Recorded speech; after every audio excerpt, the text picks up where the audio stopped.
Judy was boring. Hello. Then Judy discovered ChumbaCasino.com. It's my little escape. Now Judy's the life of the party. Oh, baby, mama's bringing home the bacon. Whoa, take it easy, Judy. The Chumba life is for everybody. So go to ChumbaCasino.com and play over 100 casino-style games. Join today and play for free for your chance to redeem some serious prizes. ChumbaCasino.com. No purchase necessary. Void where prohibited by law. 18 plus terms and conditions apply. See website for details. Okay, round two. Name something that's not boring. A laundry? Ooh, a book club. Computer solitaire, huh? Ah, sorry, we were looking for Chumba Casino. That's right, ChumbaCasino.com has over 100 casino-style games. Join today and play for free for your chance to redeem some serious prizes. ChumbaCasino.com. No purchase necessary. Void where prohibited by law. 18 plus terms and conditions apply. See website for details. You know those times when you get invited to a party as a guest? I literally sat right across from Steven Tyler and I just asked him every question I could ever imagine about everything. We're walking with Michael Jackson. And you have no idea what you're in for. I was not thinking about, doing the funky Cold Medina with Home Lope. This is a podcast about just that. They're going to arrest us for being on mushrooms at a wizard park. We're in trouble. This is Plus One Stories. Hey, look at you listening to another episode of Plus One Stories. What's going on? My name is Chris Donovan, the host, and today, the story is awesome. Today, I sit down with C.W. West. Now, I've known C.W. for almost 20 years, and he works in the radio industry and has a podcast called Rock and Roll Confessional, which you can listen to at thisisfunner.com. But the story that we get into is when he was working back at a radio station called KLOS here in Southern California. And without giving too much away, let's just say he runs into Robert Plant. Robert Plant, not so happy, and drops a couple F-bombs. You have to listen to the story and figure out why. And then CW tells me about this one time he might have kissed a Beatle. Yes, a Beatle. So listen, because this story is crazy. Do me a favor, while you're listening, go to thisisfunner.com, check out all the other podcasts and online content that I produce. And rate, review, subscribe to this podcast. Tell a friend about it. All right? Do me that favor and enjoy this episode with myself and CW West here on Plus One Stories.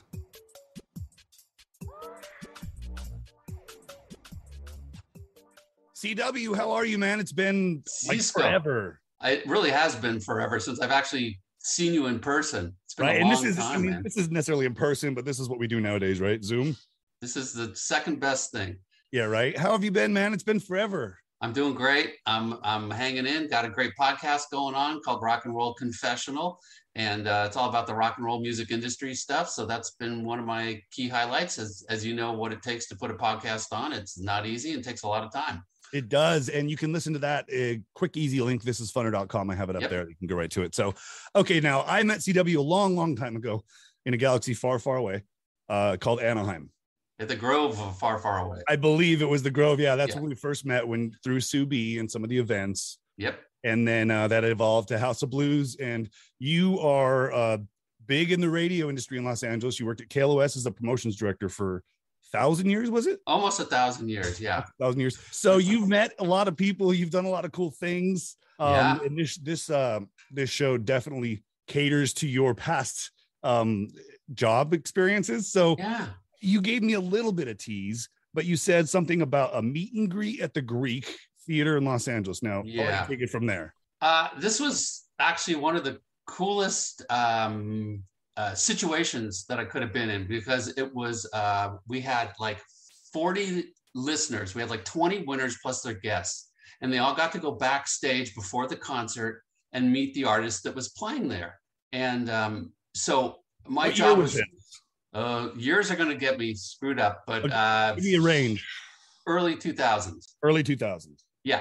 And so anyway, so my job is to make sure everybody's there and they're in control, they're not drunk, and they, are professional. They represent the station as best they can and things like that.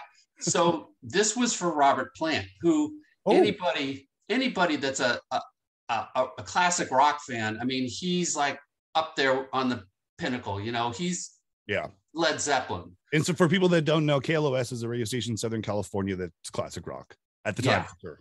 So we're in this room, and we've got the people from the Greek Theater, and back then it was run by Niederlander Promotions.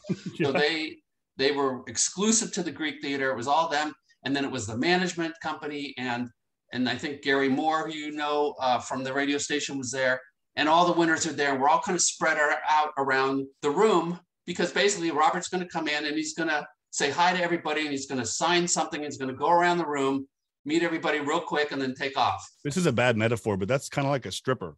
Yes. Okay, just making sure. Yeah. Just for the record, he did keep his clothes on. Okay, good. I'm glad. But he comes in, and I know we all have good days and bad days. I understand that. He comes in and goes, "Who the fuck is from KLOS?"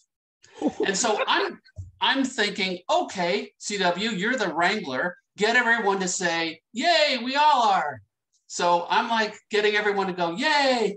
And he's like, "No, who works at KLOS? Who the fuck works at KLOS?"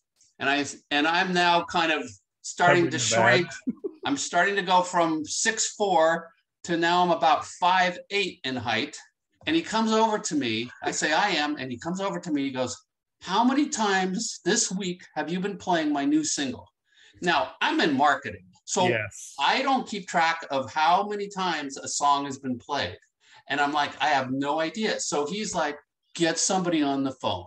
I'm like, so this is really, I think, the first time I met Robert Plant. Oh, wow. And so I call Rita Wild, who was the program and I think almost music director at the same time back then. Mm-hmm. I'm like, "Rita, help me out here."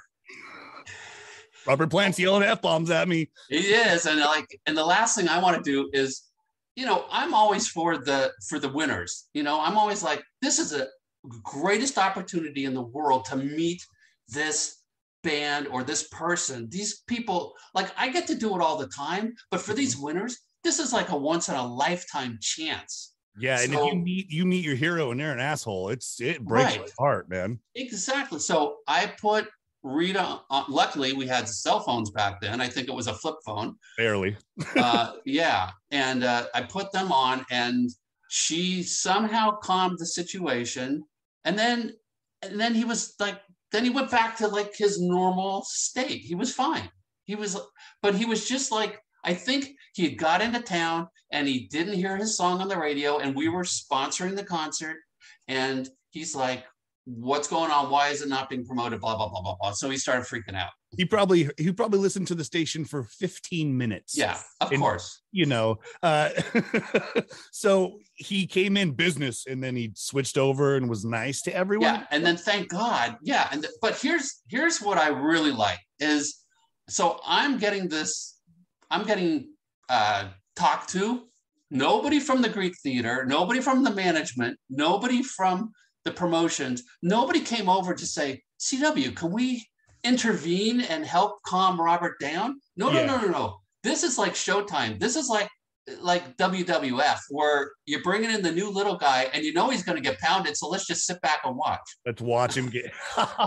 Because that's the fun. It's watching the new guy get annihilated. Yes. So I'm sure that happened many a times at the Grove and stuff that I worked at in House of Blues. When it comes down to new people. Okay, so this was the first time you met Robert Plant, but how long were you working at the station at this time? Oh, I was still there probably 20 years. Jeez, yeah, you were there for a long time. It's the first time you met him was 20 years into it? Yeah, because he's not that accessible. Robert Plant doesn't show up for a lot. I also worked at Rockline for 6 or 7 years, and all the times he was on Rockline, he was from the East Coast. So I never met.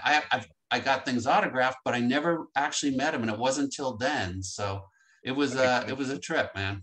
Like Bruce Springsteen. Bruce Springsteen's New Jersey, right? Yeah. Okay, so Rockline. What was Rockline? So Rockline was a syndicated radio show up until I think a few years ago. It was every Monday night. It was all across the United States and Canada. It was from West Coast time. It was 8:30 to 10. And there was either one or two musicians that would be, basically what would happen is Bob Coburn, who was on KLOS, who was a DJ, and he was the host of Rockline for the most part. He would interview, but then also listeners could call in and they could ask questions. Oh. And so, and then they would play music, if most of the time it was a band that was playing or that was promoting a new album or something. So I got to screen all the phone calls for 7 or 8 years. So that was an opportunity to meet a lot of people, and sometimes chill and hang, and other times, Don't tease it. Who? Top 2, top 3. Give me a few. Elton John was one of the, like, my hero. Wow. I love Elton. And he was just, there's like a little, Sir Elton. There was a little viewing room that held about 8 chairs. So if there was a winner, sometimes we had a winner and a guest show up, or the agent of the band or somebody like that. So they could kind of sit in there. So Elton's just sitting in there. I was already sitting in there. He walks in and we just Started talking. Yeah, but it's Elton, you don't. What was he wearing? Was he wearing a big flower hat or anything, or was he just? No, he was. He had a nice suit on, but it's just like, you kind of just, you're not always sure. You still watch your P's and Q's, It's not like, what the fuck are you doing, Elton? One of the best concerts I've ever seen was an Elton impersonator. Really? Yeah, it was at the Grove too. That's sad if it's an impersonator, and that was the best. Well, that was the best of the 3 performing impersonators that night. Okay. But it was damn good. The guy, he could have pulled off Elton. He was that good. In the generations and the years and the outfits, it was really good. Okay, Elton John. Who else? Another one that was really cool there was Roger Hodgson, who was at the time had a solo album, but he was one of the lead singers for Supertramp. And he just, after the show, he came into the control room, and he was just sitting like for an hour, just hanging out and playing and talking and telling these additional stories. And when you get so down to earth with somebody and so real like that, I mean, there was a bunch of us in there, don't get me wrong, there's probably 8 or 9 or 10 of us in there, but still, when you get that opportunity to meet a hero, but then to just kind of be real for a moment, no pressure. There's no like, you only have 5 minutes, you got to get out of here, that kind of thing. It's just like, they're just telling you stuff and you're just like sucking it in like gold. I did one meet and greet because I'm in the industry also with 30 Seconds to Mars, Jared Leto. Oh, yeah. And we were at the Morongo Casino here out by Palm Springs in their giant concert venue, theater club thing. And he was on stage. They were just doing a sound check, and he was on stage. They're doing it. Shannon, his brother's on the drums. They just did everything. The band stops, jumps down off the stage, starts doing the meet and greet. He busts out a cappella into Amazing Grace. Oh my God. It was like, I'm getting chills right now. The hairs were standing up on the back of my neck. This guy could wail. Then he jumped down, walked around and shook everybody's hand. And I'm like, hey, no, I'm with the radio. I'm good. And he goes, no, I want to meet you too. Yeah. So that made me a Jared Leto fan forever. Yeah. And he's one of those guys that you just like, everybody loves from every industry, He's super talented. He only did acting so he could pay for the band, and he's just super successful and smart. Yeah. Okay, yeah. So, Roger from Supertramp. You got Elton John. Okay. Let's tease me a couple more. Give me more names. I can tell you one of the worst meet and greets, or let me rephrase it. The fastest meet and greet, okay, was at the Pacific Amphitheater for the B-52s, and they had everybody line up. Now, I wasn't promoting it because we didn't really, the station didn't play B-52s, but I was there. I had been invited, and so literally we're all in this line on the side of the stage, and the band comes up, and it's like, hi, how are you? Shaking hand. Hi, how are you? Shaking hand. Hi, how are you? Shaking hand. Hi, how are you? Shaking hand. All 4 members probably took about 7 seconds to pass me, and then that was it. And when you've got winners and stuff, there is an expectation. There's this expectation that you're going to be able to say hi and maybe get something signed. We did the same kind of event at the Long Beach Arena. It was for the Who. Oh. And we had about 20 winners plus their guests, and they were all there to meet the Who. And so we wrangled everybody. We got everybody backstage. I'm making sure everybody's cool so nobody messes this up, because last thing you want to do is leave bad taste with the band or something like that. But they're all like hyped and stuff like this. So we're all down. We're at the bottom level, and we're waiting. And so the manager comes over, and he talks to me, and he's like, the band isn't going to make it tonight. I'm like, oh, and this is one of these things that you try to you try to tell the winners up front that it may not happen because some shit just happens. Well, celebrities happen sometimes, right? And rock stars happen sometimes, and it's just this cold chill that goes down your whole body of like, I got to turn around and I got to tell these winners that this isn't going to happen, and I know, even though they know this part could happen, it's still the worst taste in your mouth because you don't want to leave. Look, the way radio works is they could be filling out diaries that could make your ratings go up. So the reason there is marketing and promotions for radio is to try to kiss people's ass, to fill out diaries and get it up. And this goes back to what you said earlier. This is a once in a lifetime opportunity for some of these people. Yes. So they're just heartbroken. Right. So I tell them, I go, look, if you can just get 2 minutes for Roger to come out, I said, I will place everybody on this staircase in height order. You get him to come out, say hi to everybody, pose for a picture, and he's back in. So you still made that happen? 10 minutes later, Roger came out, and thank God, because it's just so disappointing. It's so disappointing. You want to please everybody and make them happy. Now I've had opposite sides of some meet and greets. One time, my oldest, now 19 in college, she was like 11 or 12. We went and saw Justin Bieber, and the record rep was there. And my wife's in the industry also, because that's why we were there. Yep. And the record rep's like, I'm going to steal your daughter. And she's like, okay, where are you going? Well, we're going to go in and watch him do sound check. So she gets to go in and literally sit there while he's doing sound check, gets pictures with him, gets pictures of him on stage, and then gets to come back out. And she didn't even like Bieber at the time. She fell in love. She was instantly in love, had the best time ever, fell asleep halfway through the concert. No, I'm just kidding. She stayed awake the whole time. That was just like she fell asleep in. I don't know anybody falls asleep at concerts, so pass out, yes. She fell asleep. She was young, probably like 7. She fell asleep at Justin Timberlake at the Forum, I think we were at, or the Honda Center or something. Yeah, it was wicked. I don't know how she did it, but because you're a kid, you can sleep at anything, right? So, well, CW, do you have any other little names that you want to drop to make yourself look cool or help my podcast be more popular? Sure. George Harrison, how's that? Oh shit, yes. George Harrison. Beatle.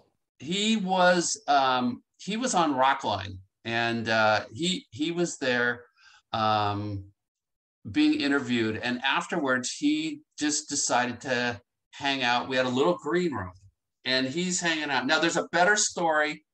I don't want to give away all the details, but there's a better story on with one of our guests from a couple years ago named Mark Felsot. And Mark Felsot worked at Rockline. He's who hired me, and he tells this story way better than I do. But long story short, he's hanging in this green room, and we're just all sitting around, again, shooting the shit. It's George Harrison. Like, I don't care what else. Like, if I had an operation plan, I'm gonna postpone the operation because, again, this is a once in a lifetime. It's a Beatle happening.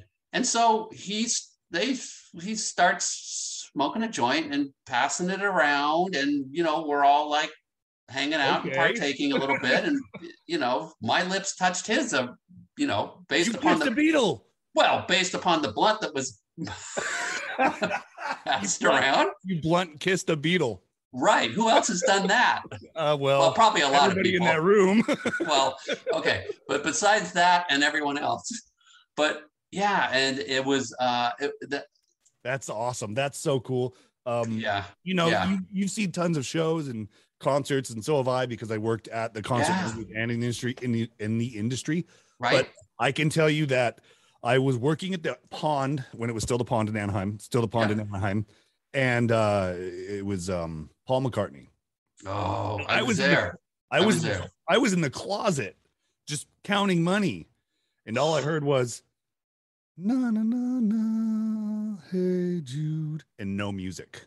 No. This was literally, I'm in the closet trying to count the money at the end of the night, and he's on stage. Oh, so I hear this, but I hear no music, and I'm like, I'm counting money. Literally, I'm like, watch the money. I get up and I walk out, and the lights are all on, and it's just everybody doing, "Hey, Jude." Oh man, my hair's standing up again. That was, right? And I wasn't even watching the entire concert. I was supervising stuff, but I was also watching some of the concert. But that moment was just insane at how, was it 17,000 people in the pond? Yeah. I remember that show. I was there. He did a few, I think but I was there for one of the nights, and it, I don't like to diss people, but he sounded so good that night. And he played, I think last night or tonight at the SoFi. And I think his voice needs some help, unfortunately. Yeah. Well, he's in his 80s, right? Yeah, I think so. Jeez, the Beatles, man, they're a phenom. That combination of musicians. I mean, I'm sure. Do you say that the story is a little more drawn out in your podcast, Rock and Roll Confessions? Yeah, Rock and Roll Confessional. Confessional, sorry. Yes. Rock and Roll Confessional. Yeah, okay, which cool. you can find it on This Is Funner. Yeah. What episode is that with? Who's the guy? It's Mark Felsot. He produced. He's still on Tom Petty Radio. He's kind of for what's that? Sirius XM. He produces, I think, the whole station day, and then he has a show. I think Monday through Friday he hosts the show, also a 4-hour show.